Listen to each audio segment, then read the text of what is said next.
ശരി. അപ്പോൾ ശബരിമല സ്വർണ്ണക്കൊള്ളക്കേസിൽ വീണ്ടും മുൻകൂർ ജാമ്യം തേടി ദേവസ്വം ബോർഡ് മുൻ അംഗം കെ.പി. ശങ്കരദാസ്. കൊല്ലം ജില്ലാ കോടതിയിൽ മുൻകൂർ ജാമ്യാപേക്ഷ സമർപ്പിച്ചിരിക്കുന്നു ശങ്കരദാസ്. ആരോഗ്യ പ്രശ്നങ്ങൾ ചൂണ്ടിക്കാട്ടിയാണ് മുൻകൂർ ജാമ്യാപേക്ഷ നൽകിയത്. ശബരിമലയിൽ നിന്ന് സ്വർണ്ണപ്പാളി കൈമാറുന്നതിൽ നടപടിക്രമങ്ങൾ പാലിക്കാൻ നിർദ്ദേശം നൽകിയിരുന്നുവെന്നും എന്നാൽ പിന്നീട് അത് ലംഘിക്കപ്പെട്ടെന്നും കെ.പി. ശങ്കരദാസ് കോടതിയെ അറിയിച്ചു. സിജോ ബി ജോൺ വിശദാംശങ്ങൾ നൽകും. സിജോ, ശങ്കർദാസിന് ആരോഗ്യ പ്രശ്നങ്ങളുണ്ട്. അതിനപ്പുറത്തേക്ക് കഴിഞ്ഞ തവണ 2 തവണ മുൻകൂർ ജാമ്യത്തിന് ശ്രമിച്ചപ്പോഴും അത് കിട്ടിയിരുന്നില്ല. ഇക്കുറി ഒരു പ്രതീക്ഷ അദ്ദേഹത്തിന് ഉണ്ടോ? അപ്പോൾ എന്തൊക്കെയാണ് അദ്ദേഹം കോടതിയെ അറിയിച്ചിരിക്കുന്നത്? ഈ ശബരിമലയിൽ നിന്ന് ദ്വാരപാലക ശില്പം കൊണ്ടുപോയ കേസിലാണ് അന്നത്തെ ദേവസ്വം ബോർഡ് അംഗങ്ങളെ കൂടി പ്രതിയേർക്കുന്നത്. അതിനുശേഷം അന്നത്തെ ദേവസ്വം ബോർഡ് പ്രസിഡന്റായ പത്മകുമാർ അറസ്റ്റിലാവുന്നു.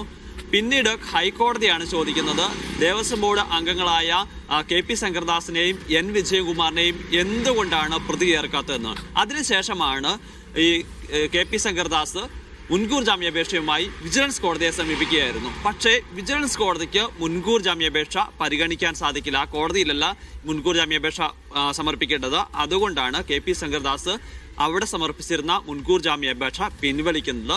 പിന്നാലെയാണ് ഇപ്പോൾ കൊല്ലം ജില്ലാ കോടതിയിൽ മുൻകൂർ ജാമ്യാപേക്ഷ സമർപ്പിച്ചിരിക്കുന്നത്. ഒരു മുൻകൂർ ജാമ്യാപേക്ഷ സമർപ്പിക്കണമെന്നുണ്ടെങ്കിൽ അത് ജില്ലാ കോടതിയാണെന്നുള്ളതുകൊണ്ടാണ് അത്തരം നടപടികളിലേക്ക് പോയിരിക്കുന്നത്. ഇനി അതിൽ അദ്ദേഹം ചൂണ്ടിക്കാണിച്ചിരിക്കുന്ന ഒരു കാര്യം, ഈ കട്ടളപ്പാളികൾ കൊണ്ടുപോകുന്നതിന് വേണ്ടിയിട്ട് എല്ലാ തരത്തിലുള്ള നിർദ്ദേശം നൽകിയിരുന്നു. അതായത് നടപടിക്രമങ്ങൾ പാലിച്ചുകൊണ്ട് വേണം ഇത് കട്ടളപ്പാളികൾ കൊണ്ടുപോകാൻ വേണ്ടിയിട്ട് എന്നുള്ളതാണ് അദ്ദേഹം പറയുന്നത്.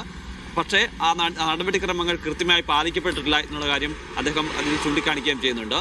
പക്ഷേ ഗുരുതരമായ ആരോഗ്യ പ്രശ്നങ്ങൾ തനിക്കുണ്ട്. അതുകൊണ്ട് മുൻകൂർ ജാമ്യം നൽകണം, അന്വേഷണവുമായി സഹകരിക്കാം എന്നുള്ളതാണ് ഇപ്പോൾ അദ്ദേഹം ഈ മുൻകൂർ ജാമ്യാപേക്ഷയിൽ ചൂണ്ടിക്കാണിക്കുകയും ചെയ്തിരിക്കുന്നത്. ഇത് അടുത്ത ദിവസത്തേക്ക് കോടതി പരിഗണിക്കുകയും ചെയ്യും. എന്ത് തീരുമാനം വരും എന്നതനുസരിച്ചാണ് ഇനി അന്വേഷണ സംഘത്തിൻ്റെ നീക്കം വരികയും ചെയ്യുക. എന്തായാലും ഞാൻ നേരത്തെ സൂചിപ്പിച്ചതുപോലെ തന്നെ കെ.പി. ശങ്കർദാസിൻ്റെയും അതോടൊപ്പം തന്നെ പത്മകുമാറിൻ്റെയും ഒക്കെ അറസ്റ്റിന് ശേഷമാണ് ഇത്തരത്തിൽ ഒരു ഇടക്കാല അന്വേഷണ പുരോഗതി റിപ്പോർട്ട് ഇന്ന് ഹൈക്കോടതിയിൽ വരിക. അപ്പോൾ സ്വാഭാവികമായും കെ.പി. ശങ്കർദാസിൻ്റെയും പങ്ക് സംബന്ധിച്ച കൂടുതൽ വിവരങ്ങളൊക്കെ ഈ അന്വേഷണ റിപ്പോർട്ടിൽ ഉണ്ടാകുമെന്നാണ് പ്രതീക്ഷിക്കപ്പെടുന്നത്. അതും ഇദ്ദേഹത്തിൻ്റെ മുൻകൂർ ജാമ്യാപേക്ഷയെ സ്വാധീനിക്കുന്ന ഒരു പ്രധാനപ്പെട്ട ഘടകമാണ്. എന്തായാലും ആ റിപ്പോർട്ടിന് ശേഷം അറിയാം ഇനി എന്താണ് കെ.പി. ശങ്കർദാസിൻ്റെ കാര്യത്തിൽ സംഭവിക്കുക എന്നുള്ളത്.